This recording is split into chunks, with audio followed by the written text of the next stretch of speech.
Good morning, नमस्कार मंडळी. माझ्या चॅनल मध्ये तुमच्या सगळ्यांचं खूप मनापासून स्वागत आहे. आणि आज आहे नवरात्रीचा डे 2. आजचा कलर आहे ग्रीन. सो मी हा हलकासा ग्रीन असा ड्रेस घातलेला आहे. तर मग पहिला दिवस मस्त होता. कामाच्या गडबडीत एवढं काही जाणवलं नाही की आपला फास्ट आहे वगैरे किंवा काही. आणि असं वाटत होतं बापरे आता 9 दिवस. आणि मी माझ्या फ्रेंडला बोलत होते फायनली एक दिवस कटला, एक दिवस निघला. तर आता दुसरा दिवस. मला वाटते वर्किंग डेज मध्ये इतका त्रास होणार नाही तेवढा ऑफ डे म्हणजे सॅटर्डे तर आहे, ऑफिस आहे. आणि संडे सुट्टी. संडेला फार मजा येणार आहे कारण पूर्ण दिवस घरी असणार आहे. त्यामुळे जास्त काय खाऊ जास्त भूक लागणार आहे. पण बघू काहीतरी करू प्लॅन त्याच्यावरती पण. तर मी आज घेतलेला आहे टिफिनला पपया चिरून घेतलेला आहे कारण थोडं ज्युसी फ्रूट आहे आणि थोडं पोट पण पॅक राहतं म्हणून म्हटलं चला हा अरे बसत का नाही हे. तर एक पपया घ्यावा आणि देन सेकंड दाखवते. ते म्हणतात ना एकादशी आणि दुप्पट खाशी. मला तर वाटते कधी कधी अशातला प्रकार झालेला आहे. मी ऑफिसला इतकं कधीच कॅरी करत नाही जेवढं मी या उपवासमध्ये कॅरी करते. तर कारण मला फ्रूटवरचा उपवास करायचा ना, सो मी जास्त एक्साइटेड आहे. आणि ह्याच्यामध्ये पेरू आणि ऑरेंज एकत्रच घेतलेलं आहे कारण ते सेपरेट कॅरी केलं की परत ते खायचं विसरून जातं. कारण कालचं ऑरेंज तसंच परत आलेलं, कालच नाही पूर्ण दिवस कुठे गेला काय माहिती. सो आता ह्याच्यामध्ये ऑरेंज, पेरू, पपया आणि मला वाटलं की जास्तच फ्रूट झालेत आणि थोडंसं काहीतरी वेगळं खायला पाहिजे म्हणून मग मी काल येतं तर हॉट चिप्स मधून हे फणसाचे वेपर्स घेऊन आले. हे खूप छान असतात. हे तुम्ही खाऊ शकता. माहिती नाही पण ह्याच्यात काहीच मसाला नसतो, डायरेक्ट ते तळलेले असतात. आणि तुम्ही बघा मी विचारलं तर सगळे खातात पण काय माहिती कोणी खातं कोणी नाही खात. तर चॉईस इज युअर्स. सो हे मी घेतलं.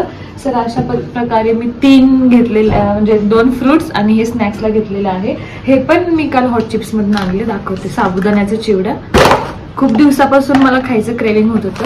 सो तुम्ही हे पण खाऊ शकता साबुदाण्याचा चिवडा. यामुळे रात्री खाल्ला आणि थोडा ठेवलेला आहे. प्लस मी अजून एक तुम्हाला रेफर करेल जोगेश्वरी मिसळ मधून. त्यांच्याकडे एक ताकाची बॉटल भेटते ऊर्जा म्हणून. खरंच म्हणजे इतकं छान ताक आहे ते, खूप भारी आहे. तर तुम्ही ते पण पिऊ शकता जर तुम्हाला असं वाटत असेल. म्हणजे लिक्विड फूड ने पोट थोडं पॅक राहतं. सो तुम्हाला वाटतं की खूप भूक लागते वगैरे तर तुम्ही ते ताक पिऊ शकता. ते पण ताक तुम्ही कॅरी करू शकता. पण मी आता आज नाही करत आहे कॅरी कारण ऑलरेडी खूप साऱ्या गोष्टी आहेत. आणि अजून एक स्वीट पोटॅटो म्हणजे आपले रत्ता, त्यांना पण पोट पॅक राहतं. तर तुम्ही त्यात काय करू शकता, रात्री बॉईल करून ते तुम्ही खाऊ शकता. तुम्हाला असं वाटणारच नाही की मला भूक लागली किंवा काय. त्याने पण पोट एकदम पॅक राहतं. तर त्याच्यात पण काही त्याचा हलवा बनवतात थोडंसं गुळ वगैरे टाकून. तर तुम्हाला जसं हवं तसं तुम्ही करू शकता. पण मला तसं नाही खायचंय सो मी थोडं अवॉइड करतेय. म्हणून मी फक्त त्याला रात्री बॉईल केलेलं आणि तसेच खाल्लेले. सो तुम्ही पण तसंच करू शकता, काही गरज नाहीये इतकं. कारण होतं पोट पॅक. काय असं गरज नाही की भात आमटी चपाती भाजी ह्याच गोष्टी हव्यात. ह्याच्या व्यतिरिक्त पण आपण ज्या गोष्टी खातो त्याच्यामध्ये आपलं पोट फुल राहतं. सो तुम्ही पण करू शकता, काही प्रॉब्लेम नाहीये. सिम्पल आहे. बघा ज्यांनी स्टार्ट केलं नाही त्यांनी आजपासून पण स्टार्ट करू शकता. कारण काल घटस्थापना होती. सो जेव्हा मला मम्मीचा फोन आला तर ती बोलली की तुम्ही रात्री सोडू शकता कारण ज्या दिवशी तुम्ही बसता त्या दिवशी संध्याकाळी सोडायचं असतो आणि आजपासून परत सुरुवात करायची असते. सो जर तुम्हाला असं वाटत असेल की तुम्हाला पण नवरात्री पकडायची आहे तर तुम्ही पकडू शकता, सुरुवात करू शकता. फार मज्जा येते.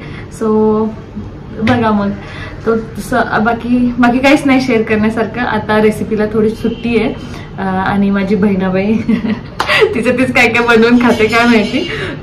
तिला आता टेन्शन येते की बापरे आता माऊ काय नाही खाते, आता मी काय करू, मी काय खाऊ म्हणून. तर ती तशीच बिचारी काय ना काय शोधून खाते. पण असं नाही, मी तिला म्हटलं की माझी फक्त खायची इच्छा होते म्हणून मी येत नाही किचनमध्ये किंवा बनवायला येत नाही म्हणून. पण जाऊ दे, काहीतरी बनवेल मी, बनवत जाईल तिच्यासाठी. एवढं काही नाही. मला स्वतःवर माझ्या मनावर कंट्रोल असेल तर काही प्रॉब्लेम नाही. सो मी बनवत जाईल, बनवेल मी तुझ्यासाठी, डोंट वरी. बसून ती बघते मला तर मी तिच्यासाठी बनवेल काहीतरी, नक्की पोस्ट करण्याचा प्रयत्न करेल. आणि thank you so much for watching my vlog. Thank you, bye, have a good day.